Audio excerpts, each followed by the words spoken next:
నన్ను నమ్మండి, నాకు శంకరులు ప్రమాణం. నేను నా సొంత మాట చెప్పట్లేదు. ఈ జన్మలోనే ఆఖరి ఊపిరిలో జ్ఞానం కలిగి పరమేశ్వరుని యందు ఐక్యమైపోతాడు, సందేహం లేదు.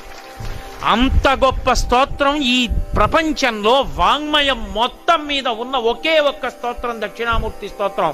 ఇంకొకటి లేదు లేదు లేదు, తత్తుల్యము కాదు. అదొక్కటే అంత శక్తివంతం.